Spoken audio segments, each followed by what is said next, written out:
Hello, people of the internet, and welcome to episode 7 of the Unnamed Games podcast. My name is Craig, and I'm your host for today. Today with me, I've got the usual reprobates. So we've got Mr. Alan Howlett, Longfangs. How are you, mate? Hello. Oh, that was lovely. I like that. We've got Mr. Phil Thompson, Speed Freak Phil. How are you? What's happening, people? Oh, nice. And last but not least, we have Mr. Chris Ratley, the Ratster. How are you, bud? I'm good, mate, but I do take slight issue with being called a reprobate. I think it's pretty accurate. Nobody else seemed to have a problem, so just fit in that pocket with everyone it's else. 100% accurate. I'll take happy. I'm happy with being called a reprobate. To be fair, I've been called a lot worse things. Yeah. I'll probably call it after this as well. Yeah. About 10 minutes ago. Oh, great stuff. Right, we've got another episode for you this week. So usual stuff, we're going to go through some news. We've got some bits about Xbox and some Xcloud stuff. Also some bit around Stadia as well. We're then going to move on to a talking point. And then we've got another game. But before I get onto any of that stuff, I need to do a bit of a shout out for probably our first supporter. Is old Kimmy Betamax Bandit on Twitter. The lovely Kimmy, she's always given us great feedback. She's listened every week, and we really appreciate your support, Kim. So thank you so much. And I also did do a little call out last week about some questions coming in, and she did ask us a question. It's a bit of a weird one though, so I'll see what you think. So she said, "Would you rather fight?" I think it was 12 duck-sized horses or one horse-sized duck. Go, Alan. What would you do? I mean, it's got to be a horse-sized duck, right? You reckon you could beat it? Come on. I mean, what fun is a bunch of tiny horses running about when you've got a giant duck walking down the street? People are going to notice that. Yeah. What would your weapon of choice be? Fight it? Well, I mean, it's ducks, so obviously oranges. I'll throw oranges at it and possibly some nice soy sauce. Nice. Phil, go. I've got to be honest, if I'm trying to win the fight, I'd take the duck-sized horses. But much as Alan said, I'd rather go with his kind of arc analogy. And instead of fighting it and beating it, I shall maim it and tame it. And I shall ride my horse-sized duck down the high street of Bury St Edmunds. And you should be magnificent. Yes. Magnificent hero. Fantastic. Chris, go. Well, I am gonna go with the guys on this unanimous call of the horse-sized duck, obviously. And the main reason is when I win this fight, I'm then going to get like a paddling pool full of hoisin sauce and just go to town. Nice, sounds like an eating challenge of some description. We can make a really big viral video too. Cooking optional. Yeah. Fantastic stuff. Ratster, the first man to spit roast a duck. Pardon? Pardon? That didn't take long, Phil. Every time. What are you trying to say, Phil? First you call me a reprobate, and then I don't know what to make of that. That is on another level. What the hell? To be honest, that sounded more like an offer, because so far there's only Chris and the duck. So Phil was saying spit roast. Clearly, he wants in on the action. Right, fantastic stuff. Can we move on, so please? Our first question from our listeners tears. descended the podcast into complete chaos. So sorry, children. Thank you for that, Kim. No, that's good. That was good fun. I appreciate that. So, oh god. What we'll do is we're going to pop back after this quick break, and we'll be with you with the news. And at first you think, wow, a duck as big as a horse, that's got to be a problem. Those ducks are feisty. But I could probably take a duck on land. In the water, they own me. Hello, everybody, and welcome back from that very, very short break after a very short but pretty crazy introduction. So, the news this week. First off, we're going to start with a bit more about the Xbox and Bethesda acquisition, and I know we've talked about that quite a bit, but there's been a bit of another development. So there was actually a interview with Kotaku where they're interviewing Phil Spencer, and he had some comments. So actually what the interviewer said was, is it possible to recoup 7.5 billion investment if you don't sell Elder Scrolls 6 on the PlayStation? Spencer then responded very quickly, might I add, yes, He then paused. He said, I don't want to be flip about that, he added. This deal was not done to take games away from another player base like that. Nowhere in the documentation that we put together was how do we keep other players from playing these games? We want more people to be able to play games, not fewer people to be able to go play games. But it'll also say to the model, I'm just answering directly the question that you had. When I think about where people are going to be playing, the number of devices that we had, God, I'm really struggling with this quote here. I think my eyes have gone a bit funny. Maybe I need glasses. And we have Xcloud and PC and Game Pass and our console base. I don't have to go ship these games on any other platform other than the platforms that we support in order to kind of make a deal work for us, whatever that means. So I guess I kind of wanted to kind of put that out there and see what everybody thought about it, because it's seems like it's very much directing it towards we're going to see majority of these Bethesda games, particularly Elder Scrolls 6. To me, it sounds like they're going to be exclusives to the Xbox. So I was going to go to Chris first and see what you thought on that. Anything to add? Well, I mean, it's difficult to know 100% on that, because it's not a straight we're making them exclusive. I still think that we talked about this a few weeks back, where there is the either timed exclusivity model, or it's going to be an ecosystem exclusive, as we keep having to refer when we say Xbox exclusive now. It's not a box under the telly exclusive, it's a system exclusive, or an ecosystem exclusive.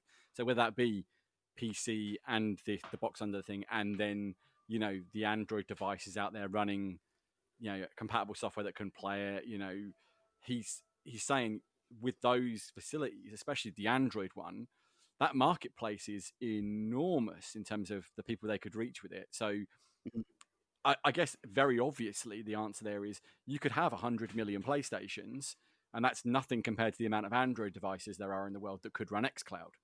So I get the feeling that what they're really trying to say there is we're not saying no to PlayStation, but don't think that we can't make this work just by servicing our customer base alone, because our customer base is now so potentially massive that it doesn't matter at all whether you do it that way or not. That's kind of what I read. I do think it will be a timed exclusive or exclusive to the ecosystem, though. I can't say for sure whether they'll take it away from PlayStation, because the other part of that is, like, whilst he says it's we don't have to do it, there is that line where he says we didn't do this deal to take games away from people, which would also kind of indicate that there is potentially still coming to that player base. But again, that could just be via xCloud. Yeah. I think I heard a YouTuber come up with a really quite a well put reason as to why he thought that a lot of these titles, even though the whole thing was bought for $7.5 billion, why he thought they would just be exclusive to that Xbox ecosystem or Xbox Game Studios. And I think his name's Jeff Grubb, I believe his name is. It slips me. I apologise if I got that wrong. But the way that he put it is, at the end of the day, that money that they had, that $7.5 billion, was sat effectively in the bank with however many other billions they've got sat in the bank. They are a cash-rich company, so that money will sit there, I guess, gaining a bit of interest. So actually what they're looking to do is invest that money, and if they invest that $7.5 billion and it only takes makes a slight bit more money by them investing in that, and also benefits other parts of their products, they've already made the money back. It was sat there doing nothing. True. So it makes total sense that actually we're just thinking of it, they need to make that $7.5 billion back. That's not really how that corporate business works, is it? This is the other thing with this as well, like when people talk about the difference between Sony and Microsoft on this, and not to labour the point, but look how diverse Microsoft are as a business in terms of the different streams they've got of revenue. So whether it be you've got the stream of Windows and all that associated stuff, all the businesses they service, etc. There is so much potential other revenue that they can afford to make that investment and let it not make money for 5 years. They've got that cash flow to support that. Like you're saying, they're a massively cash rich company, and it is something they can sort of sit on that and do, which they, other companies don't have that luxury. It's exactly like you're saying, and you're right. But don't forget also with the IPs, you've got licensing, so all the merchandise and stuff. They're going to make tons of money through that alone. Yeah. Yeah, it's a good investment for them, definitely. Yeah, You know, definitely, having definitely. something that's established like that. So yeah, I mean, Alan, you know, what are your thoughts on the whole situation? Well, look, I mean, Phil Spencer, he's a very experienced executive, very Mm, high profile, and he knows exactly, excuse me, what to say. So he's trying to answer a question that, let's be honest, Microsoft don't really want to answer at this time. They very cleverly had the announcement for this the day before the pre-order, day for the yeah, Xbox, yeah. which was What a a coincidence! very very clever marketing strategy to get more people out there trying to pre-order their product, which was very very clever. However, as Chris quite rightly says, the Microsoft company is very expansive with lots of different streams, and they also have lots of game IPs under them, not just Bethesda. And some of those IPs, let's just look at Minecraft Dungeons recently, for example, is cross-platform. Just Mm, because Microsoft own it and they're paying for the development doesn't necessarily mean they're just going to isolate it within their own sort of like ecosystem. If the game warrants being cross-platform, they will look at the business decision and make that decision based on that. And again, yeah, I don't have a scrying ball into the future. I can't tell exactly what they're going to do for each title. Different titles will be handled differently. But what I think from Phil Spencer's statement, what he's trying to say is, look, we didn't make this purchase to do this, although in all fairness, there is an element of that because we all know that. Why would you spend this sort of money and then announce it the day before the pre-order? We're not idiots. mm, But upon saying that, that isn't their prime move for actually doing it. Their prime move is to have these fantastic companies under their banner and to deliver a fantastic product across their own ecosystem. But if it helps them to make it cross-platform, then they'll do that. And they don't want to commit to anything at the moment. So Phil Spencer answered the question by saying yes, but no. mm, So there isn't really a definitive answer coming out of it. I just think it's clever business. They don't want to commit, mm. but there's a very good chance in the future we are going to have some exclusives. Of course we are. But whether that'll be the whole catalogue of Bethesda or even ZeniMax for that matter, probably not, is my opinion. Mm. Yeah, you know, it again, like you say, we haven't got crystal balls. We don't know what it will be in the future.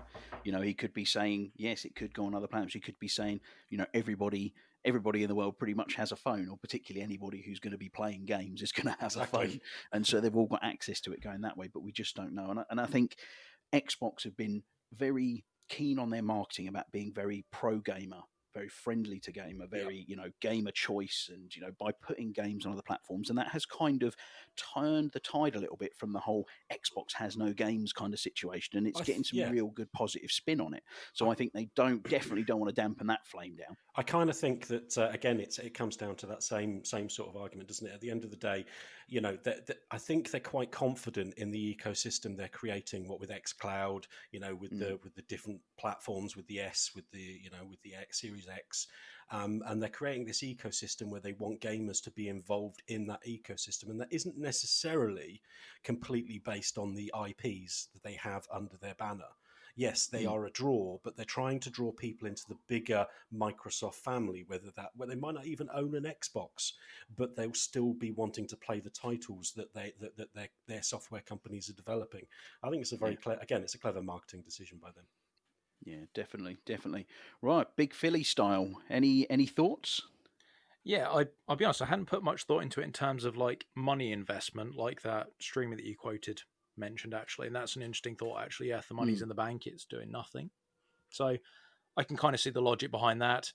At the same time, I'm not sure they'd just take the money out of the bank for the sake of it. I think his comment about the Xbox ecosystem is very interesting, and the number of devices they have, particularly since the launch of the One X. They've kind of been using this tagline of Xbox is the best place to play games. And I think that probably ties quite neatly in again with the Series X launch and with Xcloud. If I was a gambling man, I'd say they're probably going to make it exclusive to the ecosystem. Particularly, with the iOS devices they're having issues with, they're looking at basically using a web browser to basically stream the games.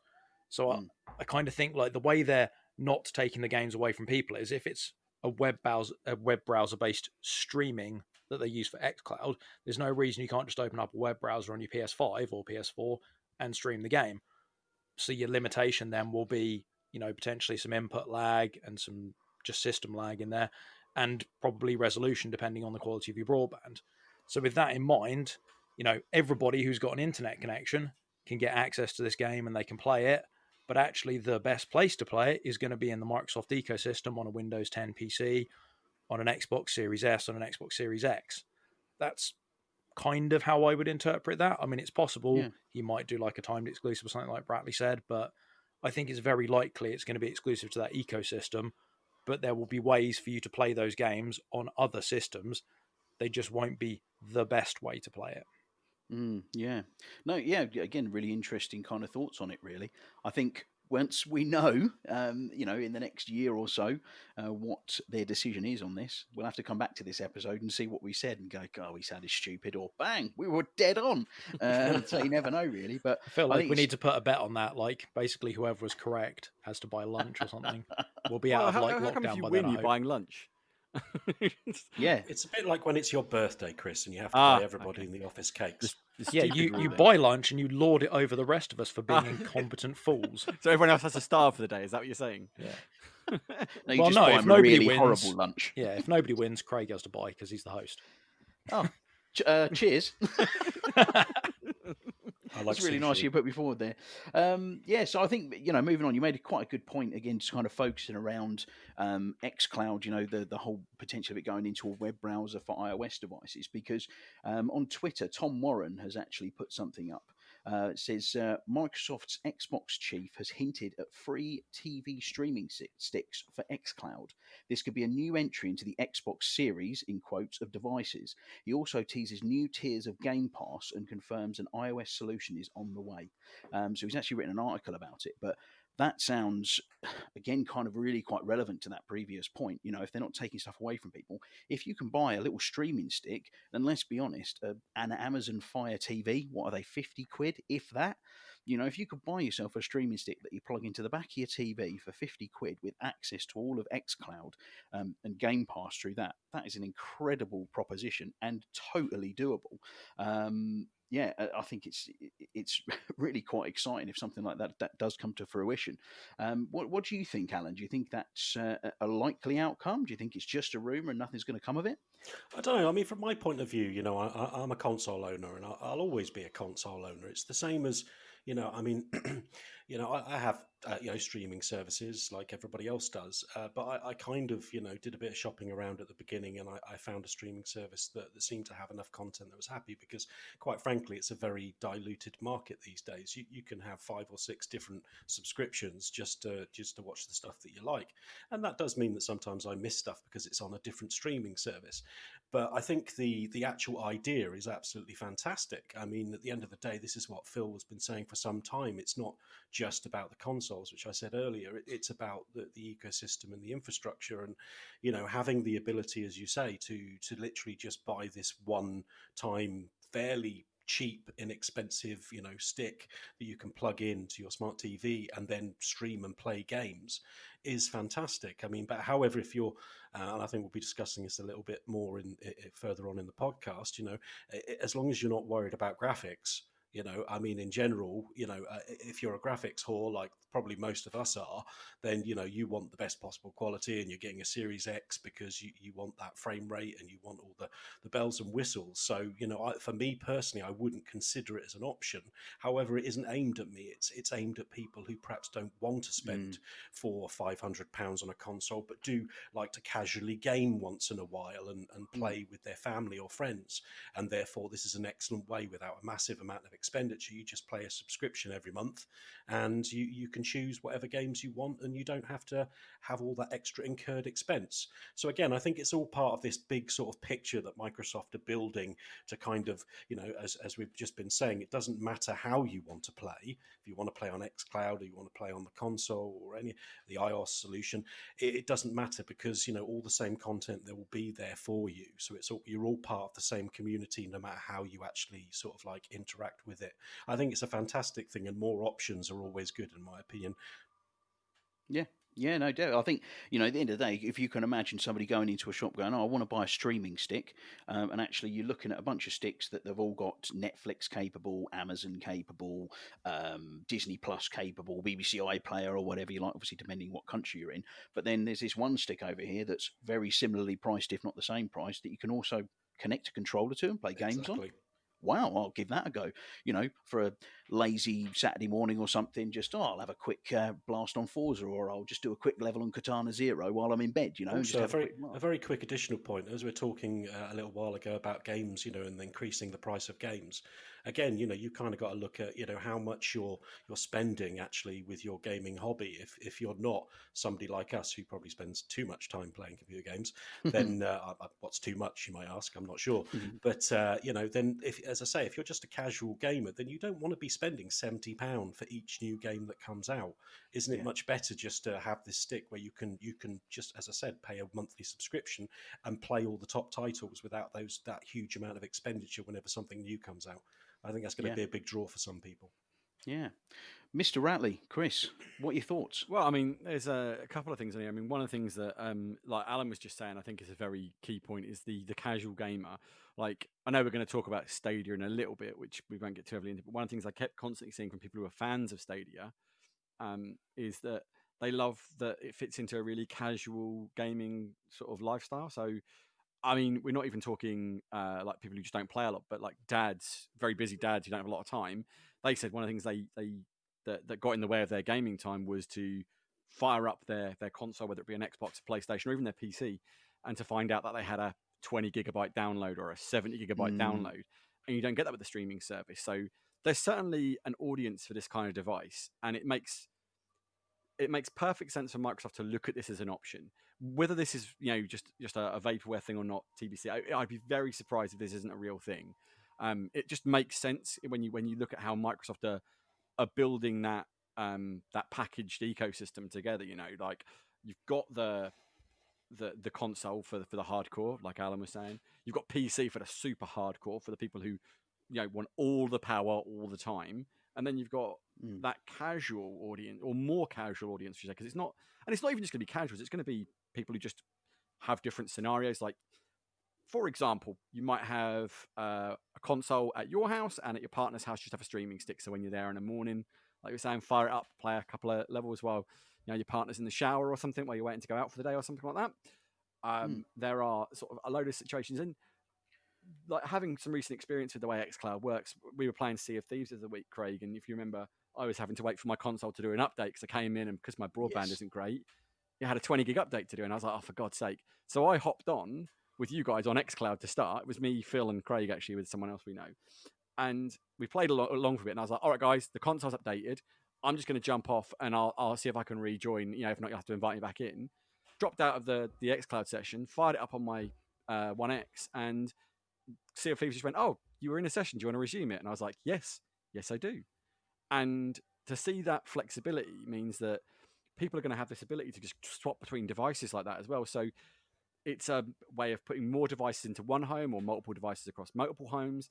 I think it's a really smart move. And it's certainly where, if you look at with the announcement of Amazon's service and Stadia being about, there's definitely going to be a new sort of market of these gamers emerging who just want these streaming sticks. So it makes perfect sense. Yeah. Did you want to add something onto that, Alan? I see you got your hand up. Yeah. Very quick point. I just wanted to make, first of all, where was my invite for Sea of Thieves? I don't recall seeing it in my inbox. You were playing Ark. I would have come off Ark to play some pirating adventures with you guys, and that was the second thing I was going to say. Just to be fair, we were invited by somebody else to join them. It wasn't anything. Well, that kind of ties into my next comment, which was that's something we should definitely do, and is that something our listeners would like to see? Maybe a bit of a streaming Sea of Thieves, all four of us, and basically getting ourselves drowned, which I believe is what happened last time we played, Craig.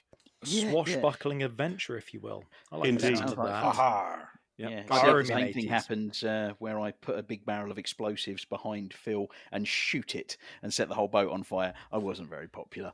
The other night, No, you did were that again, not. did you at all, Craig? Was that? I also picked that crate up. I was running behind Chris, and I said, Chris, turn round. He went, what? Ah! And as he goes running off, and I set it on fire and blew us both up. That game is so much fun. It's Tool. just such a good giggle. Tool. Definitely something to think about. Oh, I'd be up for it, Yeah. definitely. Yeah. Well, after that little bit of a tangent, Phil, we didn't. Did we speak to you already? I can't even remember who I spoke to now because we've been on such a tangent. Anybody got anything else to add? Yeah, sure. You didn't speak to me, so it's cool. Right, there you just go. forgot about me. It's because you left me till last, like always. Figured it was Oh, unimportant. You're going first next. Ooh, how exciting. Yeah, I guess the kind of thing I wanted to bring up with that. So I think it was back in 2016, Microsoft were actually teasing again a lightweight streaming device, actually. So we know they've been thinking about it for at least 4 years. I think know it was that. called. Was it Project Edinburgh?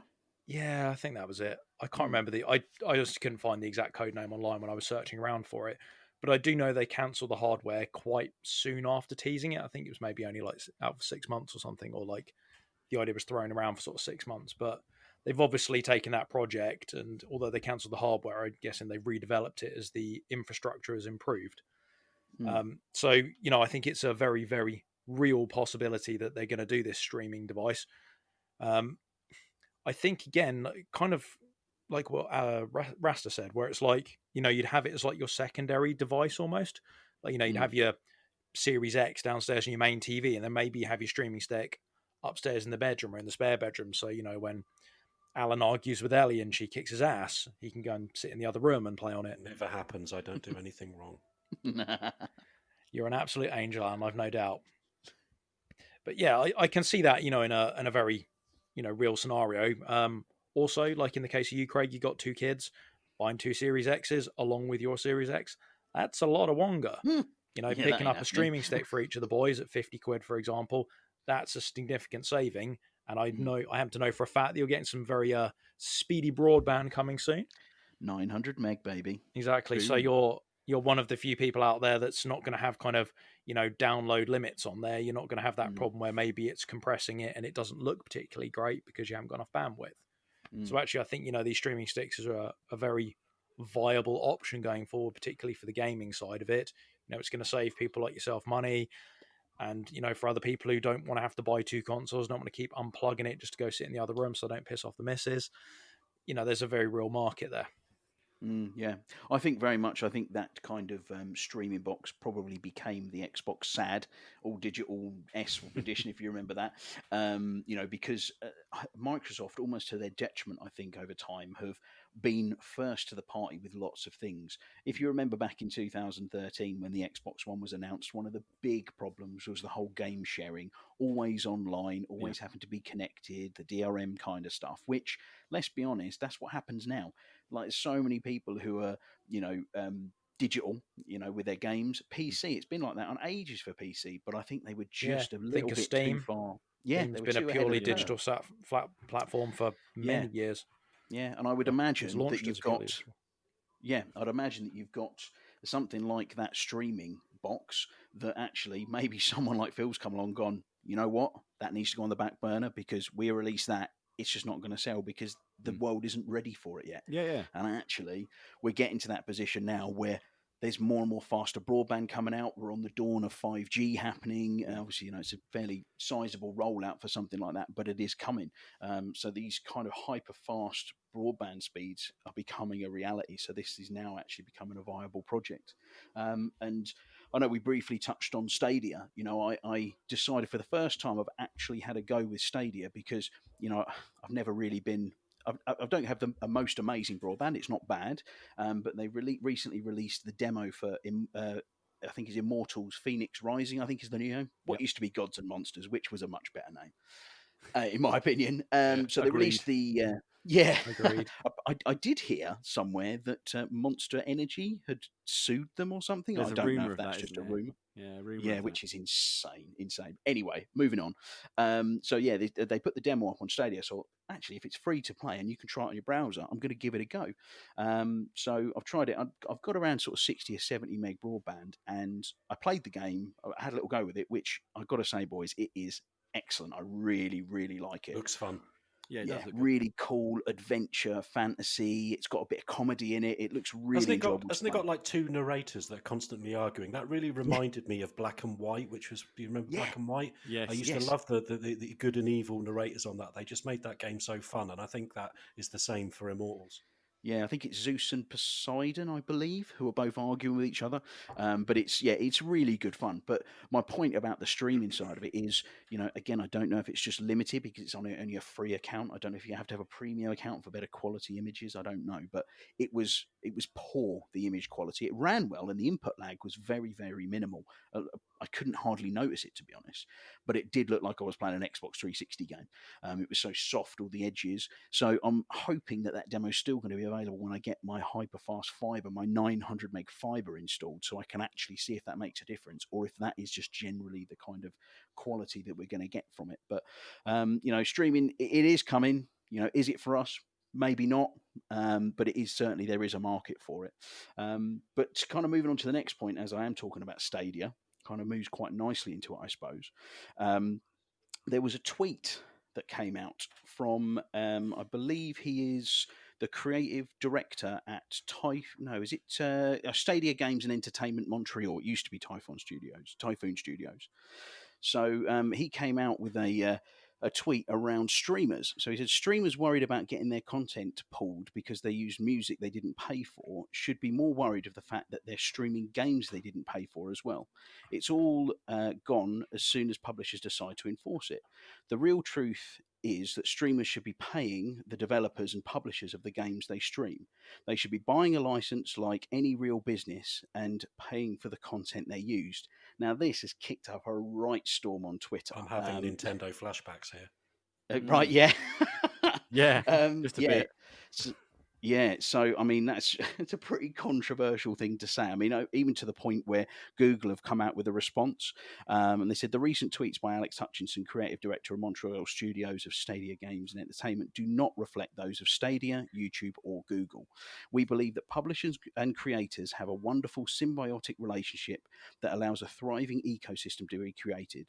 YouTube's gaming boss Ryan Wyatt added, one that has mutually benefited everyone. YouTube is focused on creating value for creators, publishers, and users. All ships rise when we work together.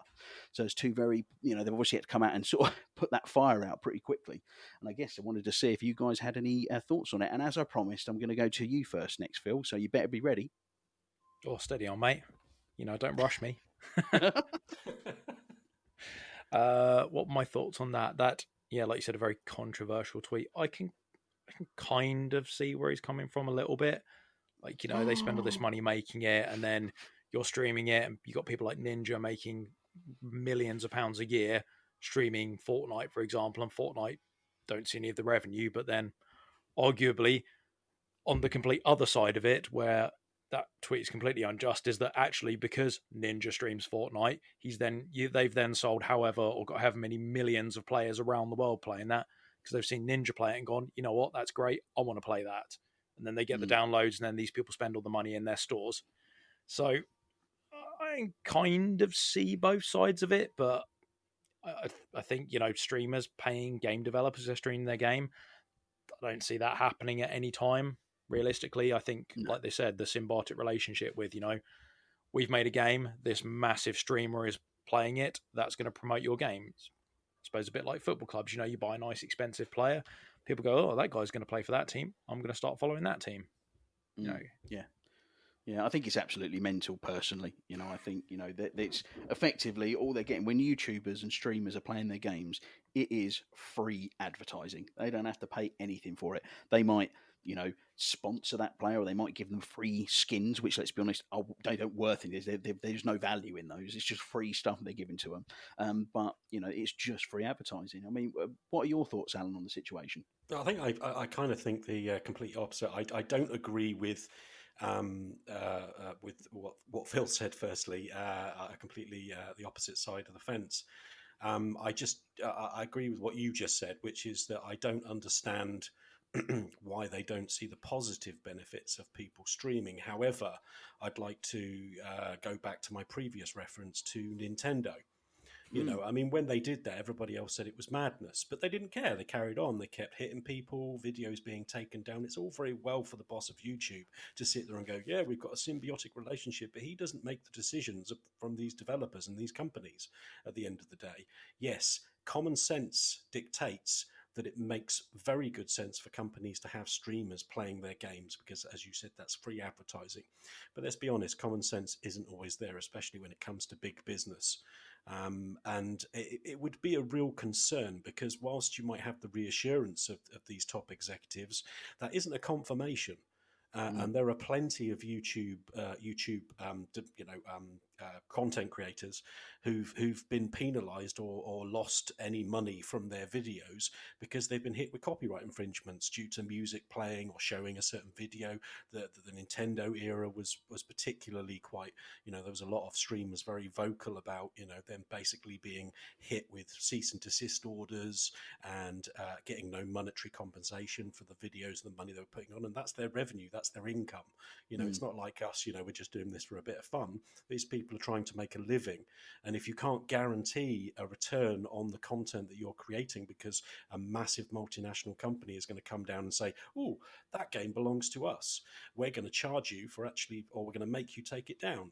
I mean, there's no confirmation. That's definitely a no. So I would be very concerned at this stage. And of course, the boss of Stadia is going to say, yeah, well, it's not really a problem, blah, blah, blah.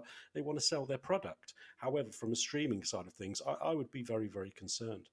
So can I just jump in quickly with that one, Alan? Mm. I'm just taking the opposing view, not necessarily my point, but do you not think then that potentially there's room for maybe, I mean, they do like sign-up deals with streamers anyway, don't they? Like particularly when Apex Legends launched, didn't they? They did a streaming deal. So is there room within the industry where they kind of work out those deals with these big streamers? And then because they're signing a deal, there's, they're not going to hit with a cease and desist because they've got to deal with Montreal Studios, they got to deal with Microsoft Studios or whatever to stream that game, then they can't get hit with a cease and desist. Should they? I don't agree with that, Phil. First of all, your example clearly it would be aimed at high-profile streamers. You've immediately cut out a massive market of people who don't have the power and the influence, and who are making content and might be making a little bit of money on the side, or might just be doing it for fun, and they'll be hit by this as well, and they won't have the recourse to make those deals with the big companies. I'm very much of the mindset that when you pay for a product, and I don't care whether it's a brand new car, a teapot, or a computer game, you've paid for that product, and that product now belongs to you. Okay, so how does that work with movie streaming then? You can't buy a Blu-ray disc and then put it down in the local pub and broadcast it to the people in there, can you? It's a good point, and it's a very tricky subject. But at the same time, I'm not being deliberately it's a good obtuse. point, I'm taking the alternate view just so you can kind of see, like, it happens in the movie industry. We can't do that. There was particularly a lot I've got an answer for you if you want it. Oh, I like it. Yeah, go on, please do. I'm just taking the opposing view because that's kind of the point, isn't it? I get where you're coming from, and there is a huge difference. So the big difference would be that if you take a Blu-ray of your favourite film and you just stick it on down the pub, you're not doing anything to that content other than broadcasting it. So let's say you charge 10 quid to get into the pub to watch this film. You've just effectively charged people to watch your copy of that movie, and that was always sold to you under the copyright laws as being a personal copy for personal use. And it says that when you buy it, all the copyright laws state that when you buy it. A game, when it's streamed, is actually you creating content by actually doing something with it. You aren't just straight up sitting something on and letting it roll. You are being part of that experience, and you're adding to it, and therefore it becomes transformative under copyright laws. You aren't just you aren't asking. I mean, whilst the people themselves are non-participant in the activity, you as a person, producing or presenting that activity aren't a completely you're also involved in it. You're having to do something, whether that be you're controlling, whether that be you're commentating, whatever it is. That's what the difference is. You're transforming that content by adding to it. You aren't just putting on a film for people to watch. And I think the other difference is from a monetary side of view. If you're going to stream a movie, then nobody's going to buy that movie after you've streamed it because you've watched the movie. A computer game is a completely different type of media. This is going to generate sales rather than, reduce them. Yeah, I think that playing a game and streaming it for people is more like, you could liken that more to playing a trailer of a film in a pub. Yeah. It gets people hyped for it, because actually if that kid is sitting there watching Ninja do a 360 no-scope with his sniper rifle off the top of a 20-foot like construction thing he's built or whatever they do. I can do that. Yeah, easy stuff. You can do that in real life. Kids are going, wow, I need to play that game. Oh, he's got that cooler skin. I need to get that skin. But like I said, if you've if you're playing the whole film, there's nothing more you're going to get out of it by buying it. You might think, a year down the line, I fancy watching that film again, but it's a totally different property. I would say. So just going on, like, because that wasn't really what I wanted to cover, but it was No, partly of course, what I wanted Chris, to cover. yeah. But like, so on that, like, if you look at the whole thing about like where this guy is basically, I mean, you only know it's completely tone deaf when the company you work for, the parent company, goes, every single part of our company disagrees with you, right? You've kind of misstepped a little bit, right?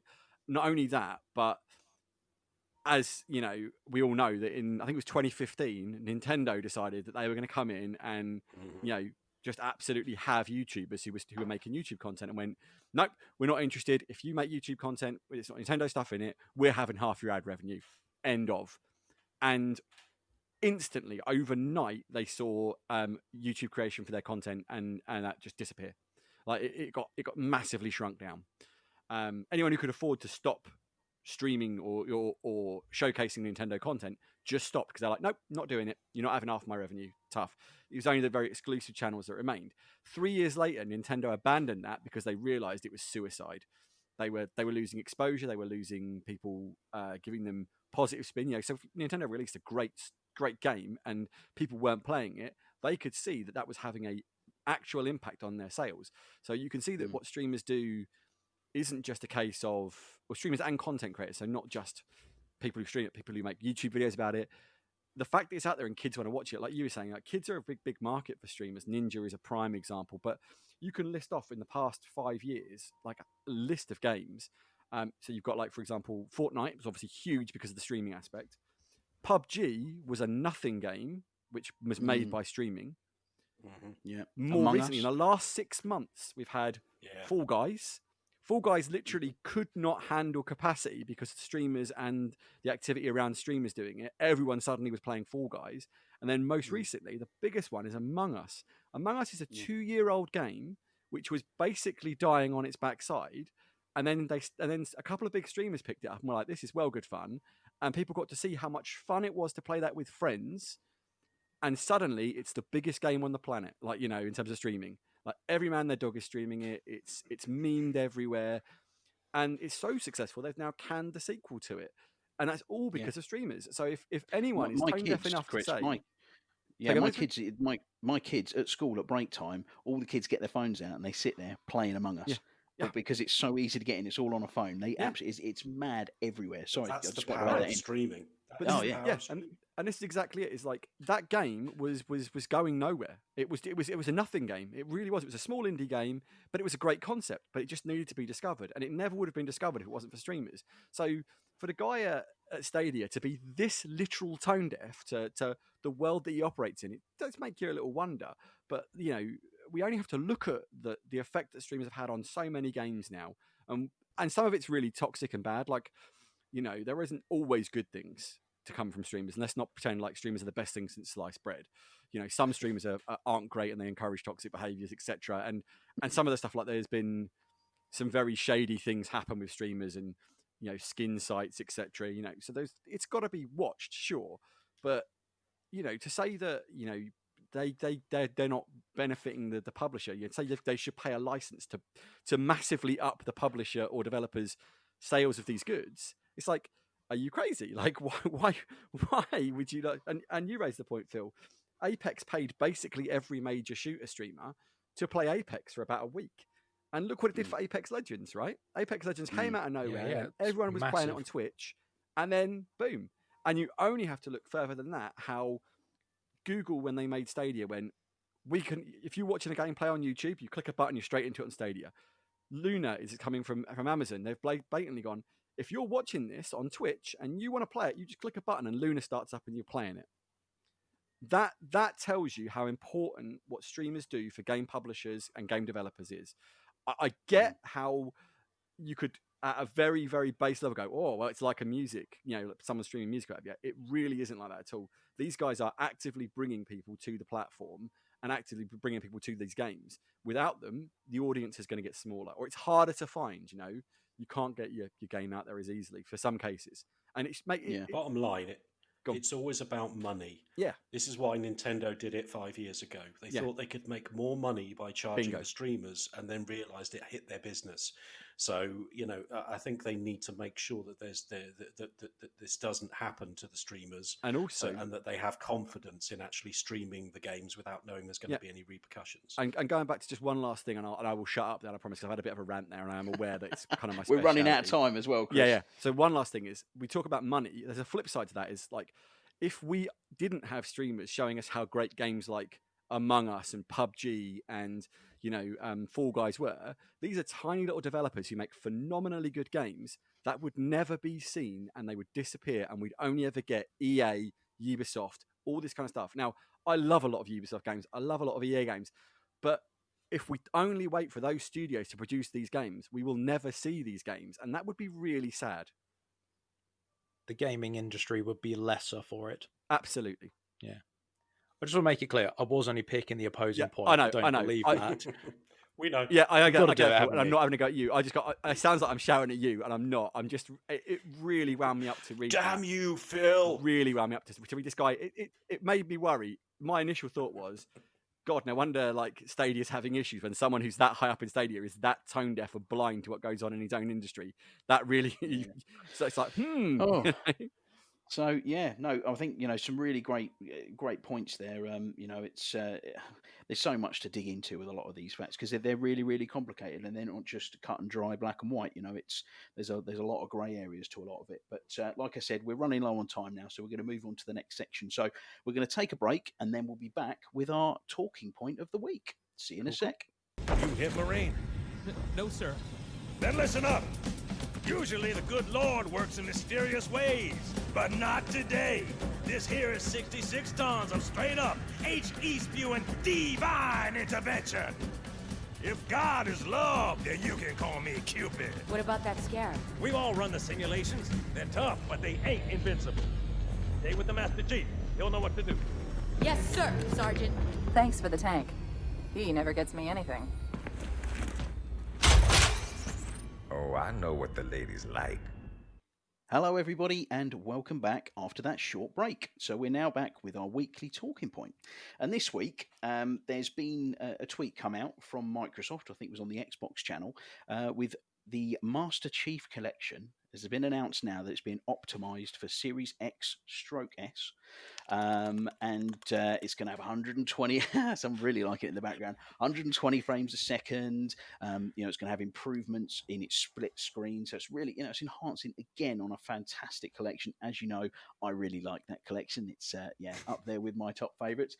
And there's also now been something trending on social media, the Phoenix collection, which I know Chris gets very excited when he hears that. Someone doing the same thing with Gears of War, which would be amazing. The whole Gears of War series all completely remastered and stuff. But it got me thinking, because I like to pose a bit of a question to you guys. This isn't a duck horse kind of question again. Thank God.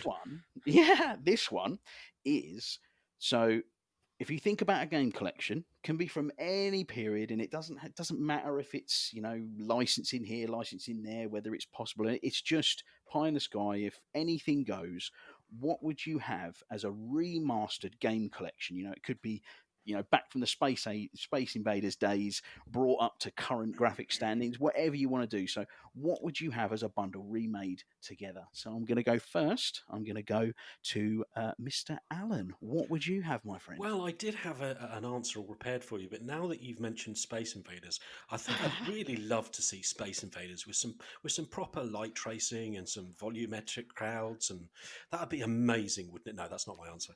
Yeah. So it would though. It would be cool. Yeah, it definitely would be cool. I'm just picturing next level Space Invaders now, like in 3D, and you're looking up in your VR headset, and they're Sounds like, awesome. carry on. It's a bit like when I used to talk about Wipeout, and I had to do a review for that when I worked at Choices Video, and I basically said to the guy, I said, well, I'm going to put down that it makes your eyes bleed, and he said, you can't do that, it's a Family Magazine. But it does make your eyes bleed, but it really doesn't, kids, it's okay. So my choice for the IP that I would love to see remastered, and I also know will never happen, has got to be Dead Space. Now, what a choice. Visceral Games, What a don't get me choice. wrong, If you put Dead Space on right now, I think you'd still be mighty impressed by the graphics. That's how advanced this game was. It looked absolutely stunning. And I'm just talking about the first one. I played the second one and I played the third one a little bit, not all the way through. But I mean, I'd pay just for the first one, to be honest. It's a dream of mine that one day it finally gets remastered, which will never happen because Visceral Games no longer exist. Do you know who owns the rights to that? I'm not sure who does. Well, believe it Is it still EA? fall under EA. Yeah, because they were an EA studio. It's the ultimate evil. Yeah, the ultimate evil mega corporation. So unless they see there's actually going to make some money off the back of that, they're probably not likely to do that. But it's just a thing of legend. Dead Space was such a seminal game. It jumped out of nowhere and it ticked all the boxes. It didn't get anything wrong, from the pace to the game to the graphics to the fact there was no HUD to the aliens, the xenomorphs, to being able to chop them up. Oh, good times, boys. The trouser staining moments. Do you know what? Great choice. I'm gonna sound a little controversial here. I thoroughly enjoyed Dead Space. I genuinely didn't dislike it. This is not me having a dig, but everyone told me it'd be like terrifying, and it never scared me once. I found the whole thing horribly predictable, but I absolutely loved that game. The first one was absolutely brilliant, but it never once scared me. Go back and play it now in a dark room with the lights off and your headphones on. And then, because of the way controllers have improved, you try and aim at one of the enemies now. No, that'll scare the crap out of you because you won't be able to shoot them. I get it, but the trouble I have, the other big problem I have, is that for me, fear went next level with Alien Isolation. But that's a topic for another thing. I just cry playing that game. I think horror games are one of those things where you have to, it depends on your frame of mind. As I said a couple of weeks ago, I started playing Resident Evil 7. And when I first played it, I'm all kind of like, right, I'm a grown up. This is a computer game. This is absolutely fine. And I'm walking around and I'm being cautious, of course, because I just don't want to die. But I'm not scared. Everything's fine. And I'm walking about and I see some nasty creatures, no spoilers, and I'm shooting and I'm doing this and it's all great fun. And then I go on a couple of nights later and I'm really tired. And I'm going down into the cellar and there's all these black, I don't know, weird creatures coming out of the wall, and I was bricking it. So, I know it's a game, but I was tired and it was affecting me. It's the same with what was it, Doom 3? Yeah, when you used to put it onto the menu and all the voices to be going. And I could only play Doom 3 for about 15 minutes at a time because my adrenaline was so high that I was literally shaking and I had to stop and go away. But I do think it depends on your frame of mind. But Dead Space is just for me, is a seminal game, and I'd love to see all of those games be remastered. One thing I'll say on Dead Space, the weapon design in Dead Space was one of the best, most original weapon sets I've ever seen. So original. So good. So original. Yeah. Very cool. Very cool. Right. That was a great one, Alan. And I think it very much took advantage of when I said it couldn't be anything, because it probably is never going to happen. Like I say, Visual doesn't exist anymore. So, so next I'm going to go over to Phil, and I'm going to be honest. I think I know what Phil's going to say, and I also think I know what Chris is going to say. You'll be surprised. We'll see. So, will I? I Okay, think cool. You're going to be surprised as well. Oh, okay. Go for it, Phil. Then what's yours? My choice of games to remaster and put into a bundle would be Metal Gear Solid. Because it is my dream to play through the PlayStation Metal Gear Solid. Not necessarily the earlier ones that are like the very flat kind of 2D ones, but the PlayStation Metal Gear Solid, but remastered in 4K. And maybe like updated into like a kind of third person perspective, but with the aim down the sights from like Metal Gear 2 and Metal Gear 3. And oh god. So maybe bring everything in the Metal Gear series like up to the standard of the control method of Metal Gear 5. Yes, exactly. Bring it all up to that. Remake the entire Shadow Moses Island in 4K Ultra with your ray tracing, and oh god, that would be so good. Who owns the rights to that? Is it Konami? Still Konami. Still Konami, yeah. Yeah, Konami of it. So the fact Kojima's left makes no difference, so they could do that.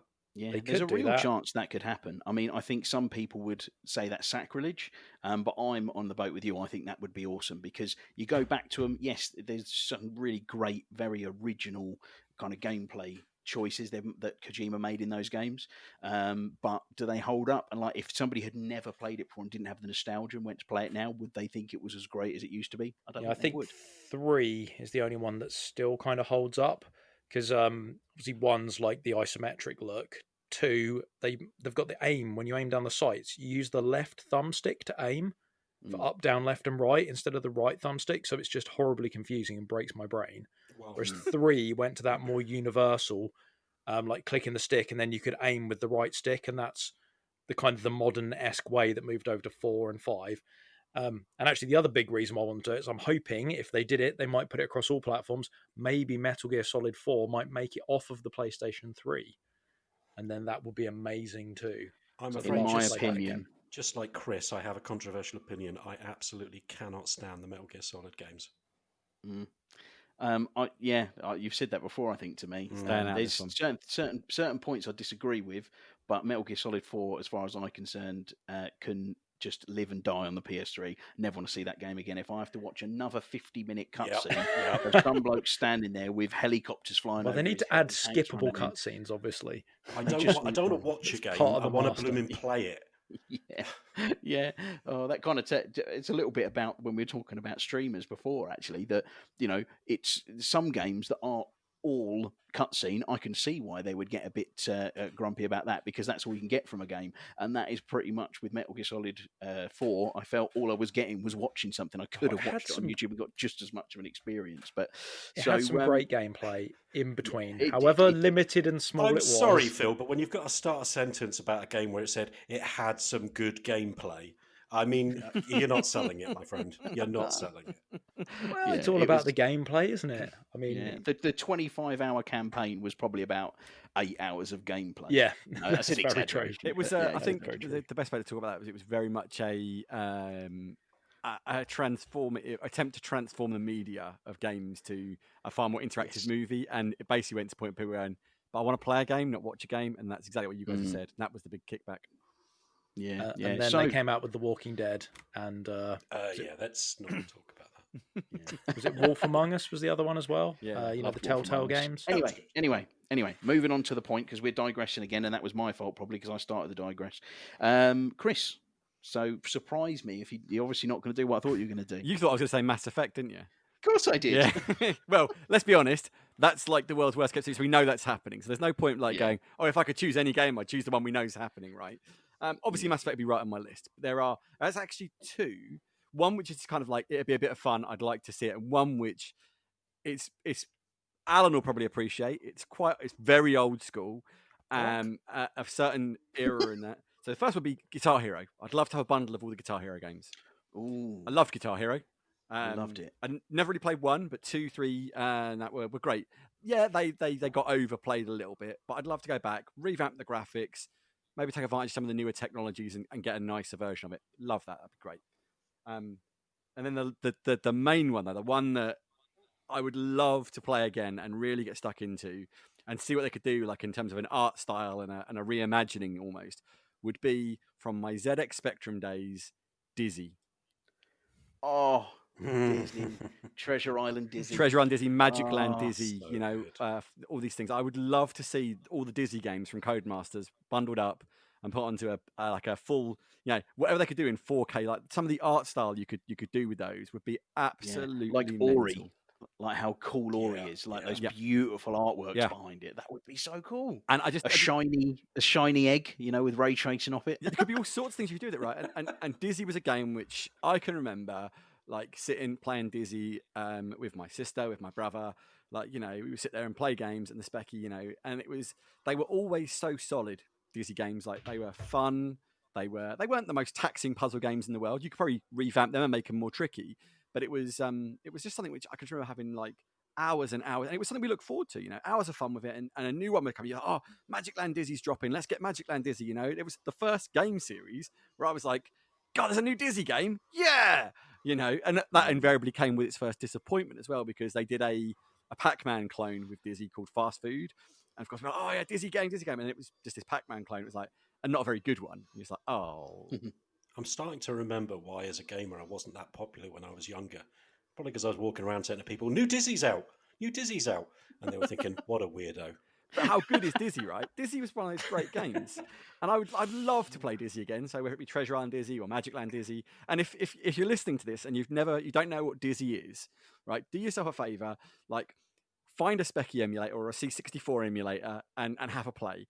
because they're really fun little games. They're not super complicated. But they're just fun.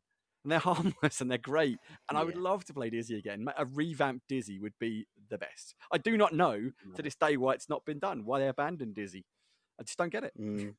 Yeah, love it, mate. Love it. Brilliant stuff. Well, mine's far more predictable. So I'll be quick on mine. But and the one that I thought Phil would have gone with.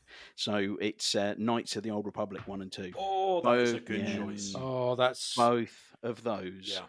feel like I made let on a myself down modern there. engine. Yeah, that's what I thought you were going to Can go you for, mate. imagine a Series X, a new upgrade for that? I mean, you don't even Yeah. need to change any of the core gameplay. It's just the graphics. Yeah, I mean, well, see, I Yeah, would. maybe the I would. combat. Maybe the combat. Yeah, I would combat change needs the to look combat. at. I have to Yeah. admit, because Yeah. I like you loved that, and then I went to play it I on meant my more the phone, story. and I was a bit like, oof, this doesn't play as well as Yeah. I remember. They need more Imagine the- flourish in the combat and more kind Yeah. of options. Imagine the graphics from for Jedi Fallen Order, but I don't mean the combat style of that, just the graphics. Imagine that in those scenes from Knights of the Old Republic. You know, when you first crash down onto that city planet, which isn't Coruscant, is it? It's a different city. Taris. Well, I know for a You crash fact onto that Taris. George Lucas listens to our podcast. So, George, sort that stuff out, yeah, mate, because people will buy it. Yeah, that would be. but Well, there yeah. was talk. You know of what it, they wasn't say: there? make it and they will come. Did you see that, Craig? A few years back, there was talk of it. There was like a load of leaks It of was- renders and trials for it. It was a fan one, I think. Well, no, It there was fans actually started yeah, making there was it. a fan one, but then there was a leak of something which didn't go any further. I'd heard Oh. the leak was of a third of Knights of the Old Republic 3 to finish the story. Because at the end of 1, Revan knackers off and you don't know what's going on. At the end of 2, the Exile Careful, spoilers. knackers off and you Spoilers. don't know what's going on. Oh, come on, mate. The statute of limitation is up on these games. To be fair, Well, yeah, very, let's be fair. very well up. If you haven't but- played yeah, them but- now, Hey, it's your own guys, fault. go and play KOTOR 1 and 2. Oh, and here's the ending.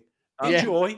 But to be fair, like those endings, he didn't really spoil what happens per se. He just said, "Oh, this happens," but you have to get to the endings, and KOTOR wasn't about like just this. It's is all the about the story. journey. That Oh, yeah, experience of true. KOTOR and the things you found out and the characters, and that was the first BioWare RPG that I really remember and being like that building your team and forming these relationships and learning about those people was so left such a big impression on me, back in the day. So Craig, yeah, definitely. amazing choice. Awesome Thank you. choice. Thank you. I agree. Thank you. I think my second choice might have been Mass Effect, which is what I thought you were going to go for, Chris. Mate, So they need will to you rock be up. will you be getting the Halo remaster then, Craig?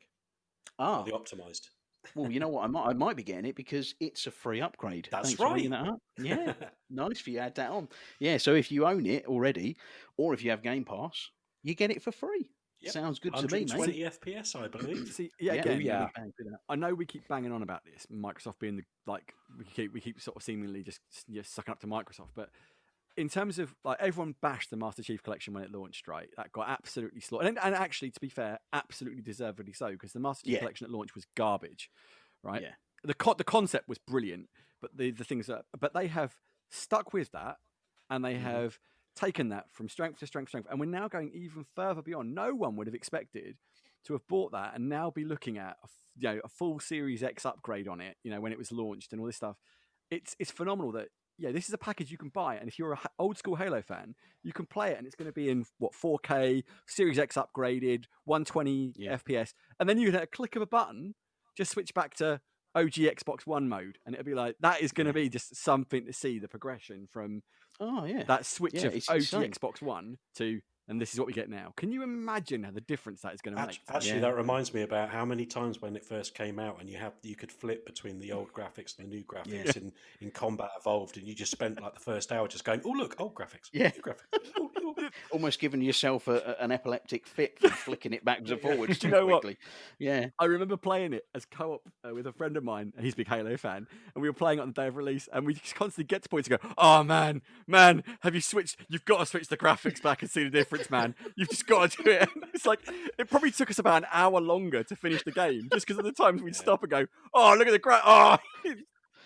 Yeah, awesome stuff, man. Awesome stuff. Brilliant. Right, well, that was a great talking point, and it's always lovely to hear your thoughts and opinions on things, and I think we come up with some great stuff there. So what we're going to do is we're going to take another break, and when we come back, we're going to go into another game. So last week we had co-op, and I think there's not been too much bloodshed this week. I think maybe my little experiment worked, and you've become this amazing cohesive team with synergy. maybe not. So we'll see after this this new quiz if it all descends into madness again. See you in a tick. The world where Eridan couldn't find you. What was it like? You wouldn't believe me if I told you. Try me. People there had metal in their heads, waged war from a distance, using things similar to megascopes. And there were no horses. Everyone had their own flying ship instead. Siri, stop fooling around. Hello, ladies and gentlemen, and welcome back.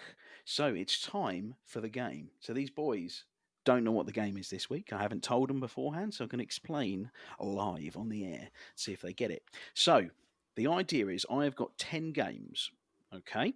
Now what I need you boys to do is I need you guys to guess the score, so the review score, critic review score of each of these games on Metacritic.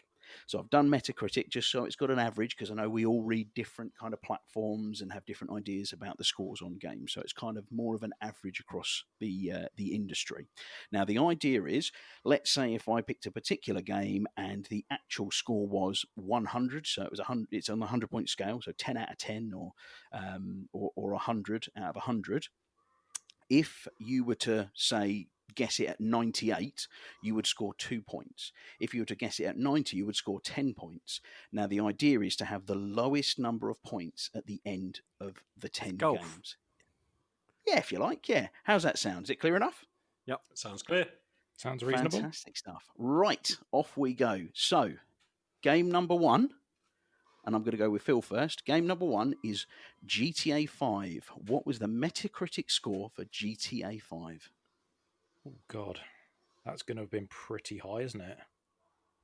Maybe. I'm going to guess, I don't know, I reckon it was like 96%, maybe? 96%. Okay, that's in the bank. Chris, what's your guess? I'm torn here on it. I think it's either 95 or 97, and I'm not sure which. I'm not saying to be either side of Phil. I'm just like, I thought 95 initially, but I was like, but I think it's higher than that. I'm going to go with 97. 97, okay. And Alan, what's your guess? You can all guess the same, remember, if you want to. You don't have to do different ones. I'm going to go for 101. I'm only kidding. I'm only joking.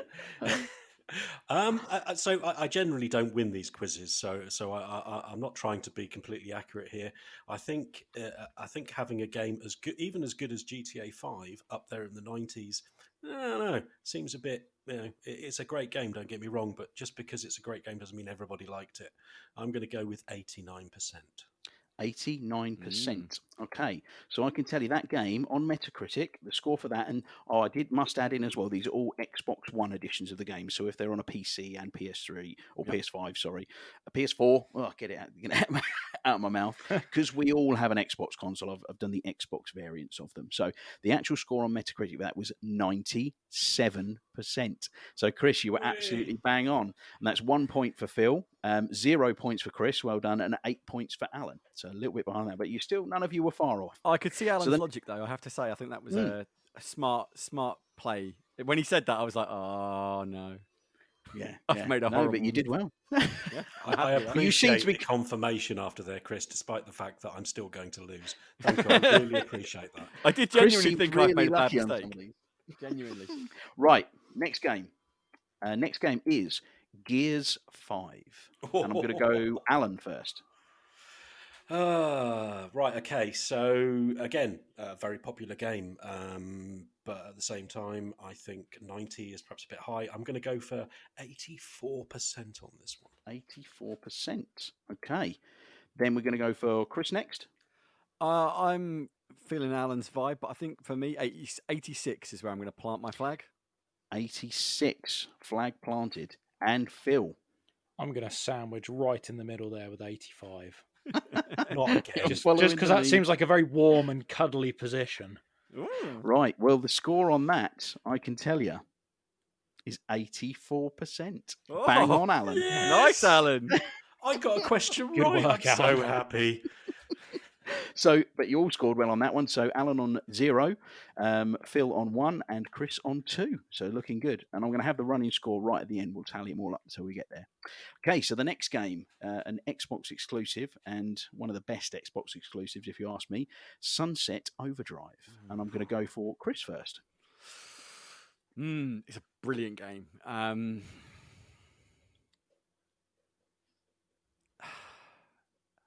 I don't think it did as well as it should have done, is my gut feeling on this. Remember, this is critic reviews, Yeah, not that's what I'm thinking. user reviews. I think someone came along and was just a complete idiot about it. I'm gonna go for 89. 89%. That's a 90+ game all day long, but I'm gonna go with 89. Okay. Phil. Oh, I don't think that did as well as that. I'm thinking like 84%, maybe 84. 84 for Again. Phil. Okay, and Alan, what are we going for? Well, first of all, I'd like to say, Chris, have you ever thought of being about a game reviewer or critic? Because that was a fantastic review, and I've seen. Secondly, I didn't really go. I tried to play Sunset Overdrive at least twice, and it didn't draw me in. It's a good, fun game, but I don't think it was as popular as some of these other big hitters. I'm going to go with 71%. 71%. Okay, I can tell you. Sunset Overdrive scored 81%. Oh. So that's Phil with 3 points, Chris with 8 points, and Alan with 10 points. So you still weren't too far off, boys.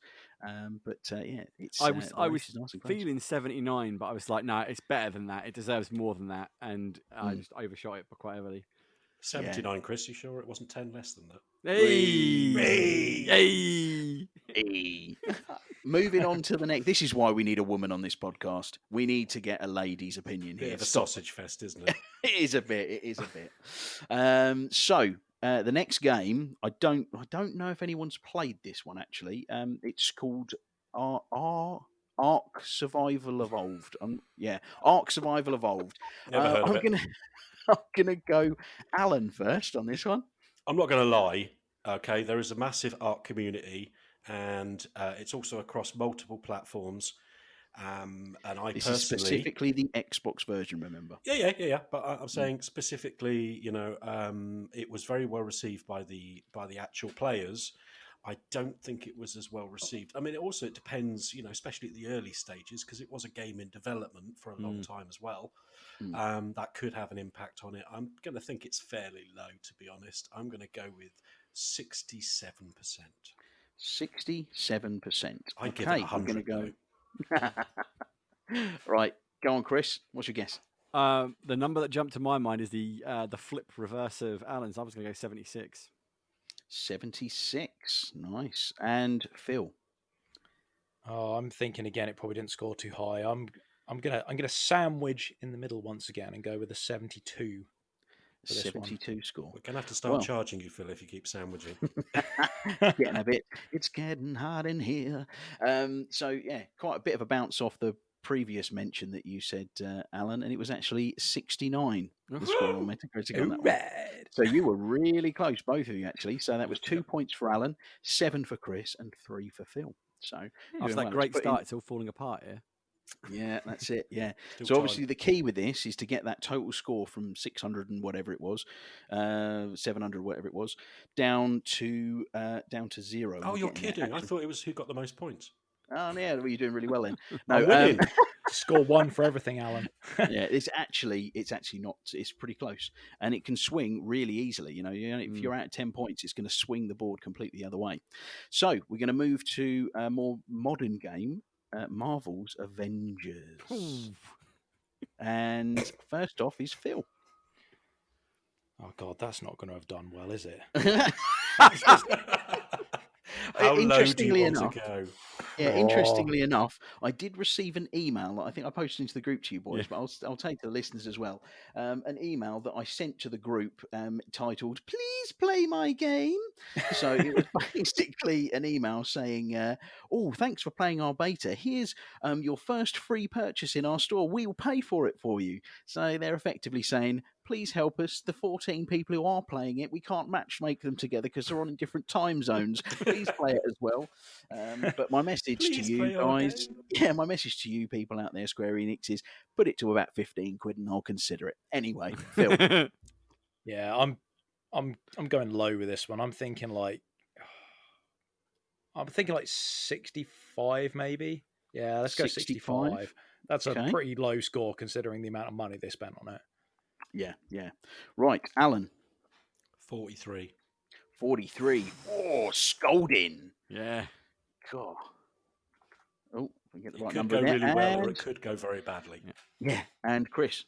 My first. I'm literally right next door to Phil. I was going to say 64.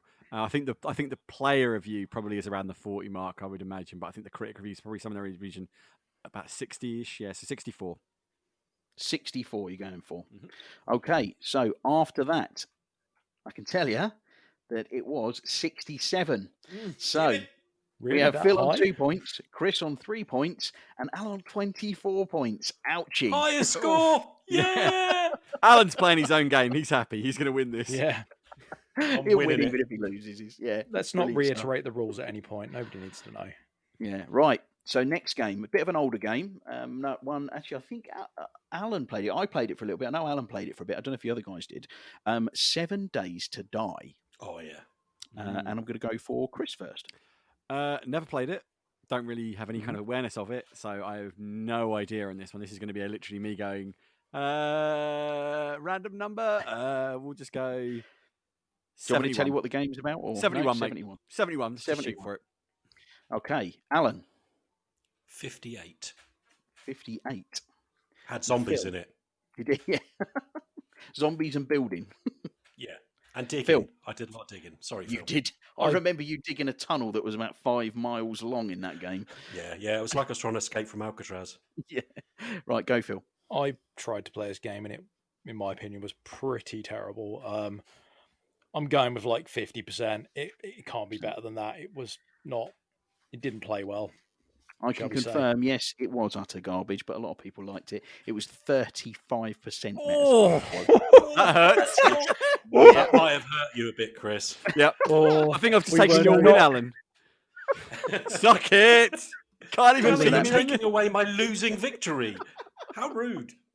None of us were in the ballpark for that. Yeah, Phil on 15 points, Alan on 23 points, and Chris on a whopping 36 points. Get in! Ooh, right. Fantastic stuff. Cool. Right, next one. A game that's, well, I want to say close to everyone's hearts, but probably stabbed everybody in the heart, to be honest with this one. Aliens, Colonial Marines.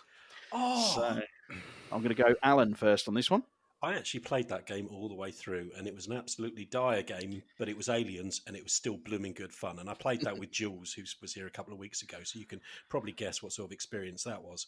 But it was still awesome and a great experience. And I'm going to go. It wasn't very well received, I suspect, by the critics. It had a lot of issues, so I'm going to go with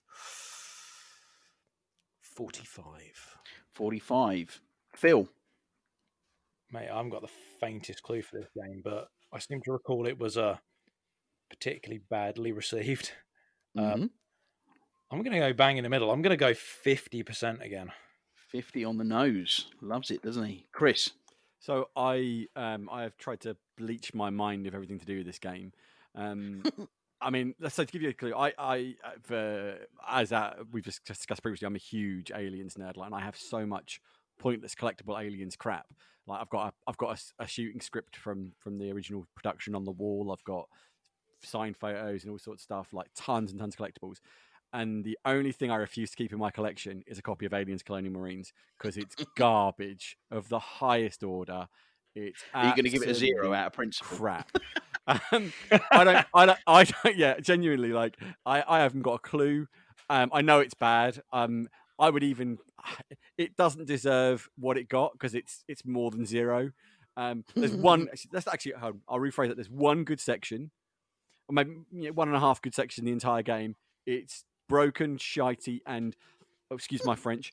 And I do not care what anyone says. I'll never buy another game from Gearbox because like So as I said, it stabbed some people in the heart. You this should game, not and, have mentioned this game, Craig. It was a mistake. I'm gonna have to score it really low. I'm gonna say it was 35. And I don't care if I lose all the 35. points in the world. It was dire. I No, don't you think get more that's going to be a points. problem. Mm. I'm Well, sure Xbox it can can't have suck done it. well.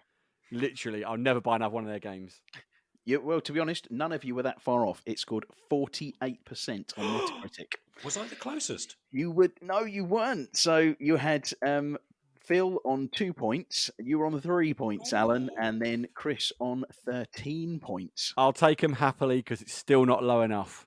I have to say, at this moment, I've got no idea who's winning. Well, I can tell you, I'm not going to give you the exact scores because I can tell it's not Chris. I'm sulking, not because I'm losing, but because Colonial Marines have brought up. I'm going to tell you that Phil is ahead at the moment by a good chunk, not an unreachable chunk, but a good chunk. And between you two boys, Chris and Alan, there is 1 point in it, so it's very, very close. Got to try harder. Which is weird about Phil, because most of the time he seems to spend the time in the middle. He does. He likes it. Yeah. He's happy. Warm, Stuck fuzzy in the place, middle Larry. with you. Don't ever do that again. Right, next game, Dark Souls 3. And I'm going to go Phil first. Dark Souls 3. Well, I enjoyed that game. That was a good game. I bet that did well. I'm going to give that... I really enjoyed that game. I'm going to give that 91. I'm going with 91%. I'm going high. Okay. Don't let me down. I'm talking to the game, Chris. not you.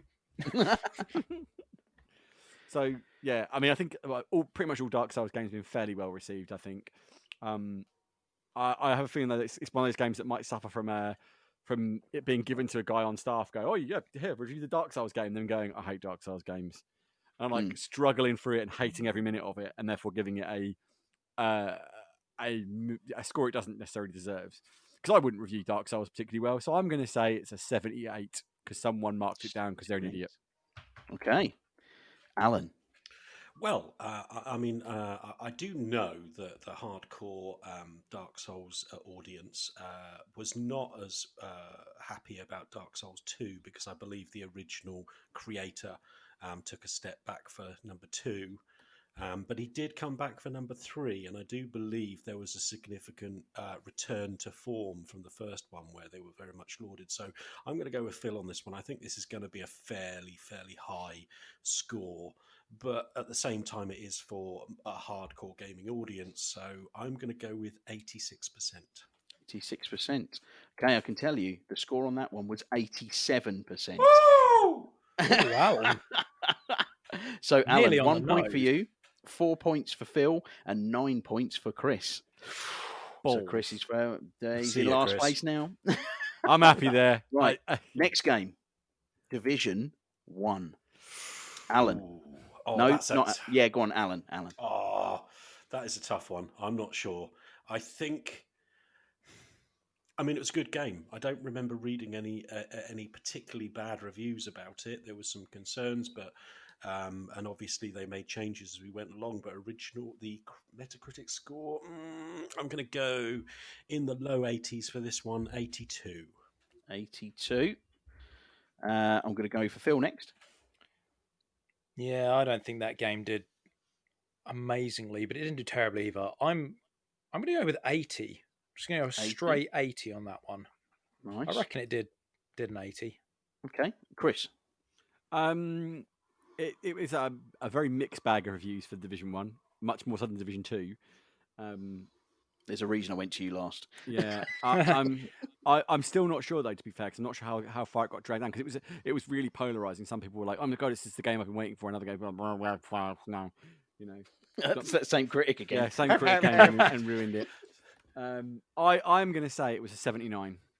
A 79. Okay, boys. I'm you're all sandwiched really in the close middle together. again. You are, yeah. The score on that one was 80. So Oh, Phil, spot on. Phil was on the Yes. nose. And 1 point First for Chris one. and 2 points for Alan. So well done, boys. You're really good on that one.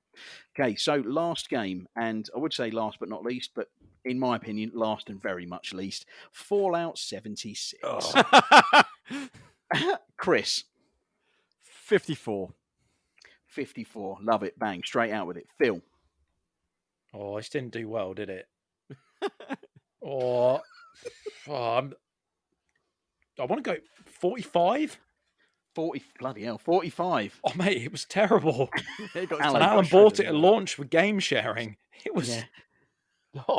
felt like I'd been shooed in the face with it. Just because I've played the game and I'm still scarred by the experience, I want to give it a 2. But it's not about me.